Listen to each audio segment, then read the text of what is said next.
আসসালামু আলাইকুম। স্বাগতম সবাইকে আমার আজকের ভিডিওতে। আমরা গিয়েছিলাম টাঙ্গুয়ার হাওর। এটি সুনামগঞ্জ জেলায় অবস্থিত। আজকে আমরা টাঙ্গুয়ার হাওরের শেষ বড় ভিডিওটি আপলোড দিচ্ছি। এই টাঙ্গুয়ার হাওরে যেতে আপনাদের এরকম বোট ভাড়া করতে হবে, ট্রলার ভাড়া করতে হবে।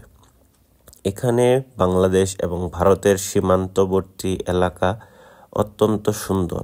এখন যে জায়গাটি দেখতে পাচ্ছেন এটি হচ্ছে লাকমাছড়া ঝর্ণা।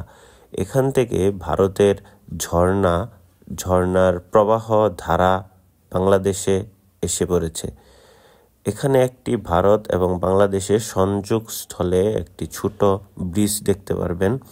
এটার নিচ দিয়েই বড় বড় পাথর ঘেঁষে ঝর্ণার পানিগুলো বাংলাদেশে প্রবেশ করে। এখানে ঝর্ণার পানির প্রচুর স্রোত থাকে। এখানে দাঁড়িয়ে থাকা অনেক কষ্ট। এখানে দাঁড়িয়ে থাকলে আপনাকে ভাসিয়ে নিয়ে চলে যাবে, এরকম এখানে পানির স্রোত।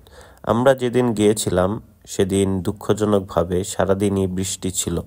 বৃষ্টির কারণে আমরা অনেক সুন্দর সুন্দর জায়গাগুলো ঘুরতে পারিনি। দিনে এবং রাতে সবসময় বৃষ্টি ছিল। তাই কি আর করা, এত দূর গেলাম, না ঘুরে চলে আসবো এটা ভেবে বেরিয়ে পড়লাম বৃষ্টির মধ্যে। এখান থেকে আমাদের এখন যেই জায়গাটি দেখতে পাচ্ছেন লাকমাছড়া, এটি আমাদের ছিল দ্বিতীয় দিনের ভ্রমণ। প্রথম দিন আমরা মূলত বেশি জায়গায় ভ্রমণ করতে পারিনি। আমরা মধ্যবাজার, তারপর নীলাদ্রি লেক, ওয়াচ টাওয়ার, এই জায়গাগুলো আমরা প্রথম দিন ঘুরেছি। দ্বিতীয় দিন আমরা এই জায়গাটিতে এসেছিলাম। আমাদের নীলাদ্রি লেক থেকে মোটামুটি প্রায় 1-1.5 কিলোর মতো হেঁটে যেতে হয়। তারপর এই সুন্দর চমৎকার জায়গাটি আপনারা দেখতে পারবেন। এখানে ভারতের আপনারা যে পাহাড়গুলো দেখতে পাচ্ছেন এগুলো ভারতে অবস্থিত, আর আমরা যে পাশে রয়েছি এটা হচ্ছে বাংলাদেশ। মূলত এখান থেকে ভারতের পরিপূর্ণ সৌন্দর্যটা উপভোগ করা যায়। ভারতের পাহাড়গুলো এখানে অনেক বড় বড়।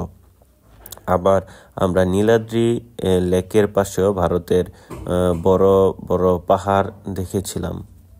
এখানে মূলত পানির স্রোত অনেক বেশি থাকে। আমরা প্রায় 16-17 জন টিম মেম্বার ছিলাম। এখানে একটা গ্রুপ থেকে গিয়েছিলাম। আর এখন যেই জায়গাটি দেখতে পাচ্ছেন এটা হচ্ছে বিদায় বেলা। আমরা যখন সারাদিন ঘুরে বিকাল বেলায় আমরা আবার মধ্যনগরের উদ্দেশ্যে রওনা দিলাম। সেখান থেকে আমরা রওনা দেওয়ার পথের যেই ভিউটা, এটা হচ্ছে এই ভিউ। বিকালবেলার কুয়াশা ঠিক ওইরকম ঠান্ডা ছিল না, তাও পাহাড়ের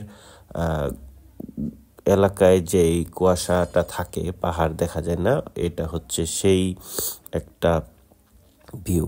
আবার এটা মেঘও বলা যায়, কারণ তখন বর্ষার সিজন ছিল।